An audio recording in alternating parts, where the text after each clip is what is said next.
prepared are you for the work ahead?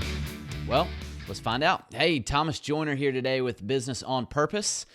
I was sitting in a men's breakfast this morning. There's a local men's breakfast. They meet about once a month. They bring in speakers, and I was listening to a good friend of mine share about his experience serving in the Marines. And he's been through things, let's be honest, things I've never dreamed of. And we're unbelievably blessed to have men like him defending and serving our country every single day.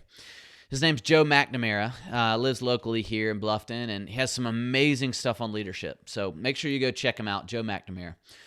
But this morning he said 4 or 5 things that really stuck with me. Things like, it's called leadership, not likership, right? This thought of our job is to lead our teams, to lead people, not necessarily just be liked by them all the time. Something else he said, attitude is a weapon. Yeah, your mindset, it's a weapon that you can use to combat any situation. So often people say, it's 10% what actually happens to you and 90% how you react, right? This attitude mindset that really moves you forward into a successful experience. But the one thing that really stuck out to me this morning was this. There's no such thing as rising to the challenge.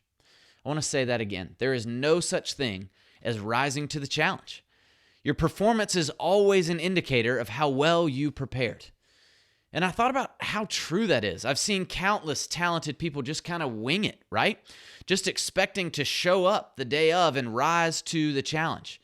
And time after time after time, their performance is less than it should be. I was reading an article recently about this basketball player that I really liked. And he's been playing some good ball recently, and his coach is bragging at him in an interview saying, you guys are finally seeing what we've been watching for months.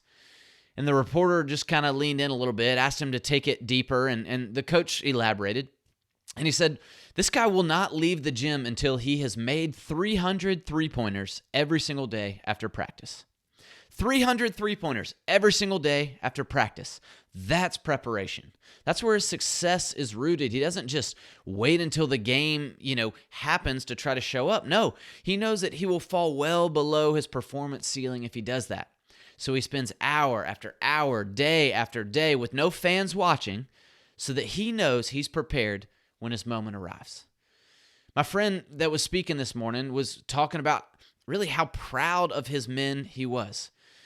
And as some really, really, really intense stuff starts happening, as they're in the fray, they remained calm and they performed because they were prepared. Not because they just rose to the challenge and, that's what soldiers do. No, because day after day, they trained in the morning. They trained in the evening. They trained when it was light outside. They trained when it was dark outside. They trained when they were rested, and they trained when they were exhausted until no matter what the situation was, they knew they could perform at any point. And when the moment was upon them and it really mattered, they were ready for it. And so as you're thinking through this, and like I'm thinking through it and applying it to my day-to-day, how prepared is your team? Is your sales process documented in a way that frees your sales guys up, to perform? To perfect it and to really be prepared to capitalize? Is your admin team ready to take on the constant barrage of phone calls with customer complaints that they get every day? Or do you just leave them alone, hoping, praying that no one calls and complains about ... Is your team trained to be able to handle, the business without you? Every single bit of it, every single day. If something were to happen to you, could they run it? Because trust me, it's happened to normal people just like you. My purpose in saying these things is all of this preparation happens when you do it on purpose. It's why the name of our business is My Business on Purpose, because we know that to be successful in the business world, it doesn't just happen in crunch time. No, it's not always the most talented person. It's day after day of doing things the right way so you're ready to capitalize on opportunities as they become available. I hope that makes sense. I hope that gets you excited. Prepare for 2021. So that you know that you can be ready to perform. Hope you go connect with Joe McNamara, great guy, hero of this country, and got some great stuff on leadership. Hope you have a great rest of your week, and make sure you take some time to think through that. Thanks.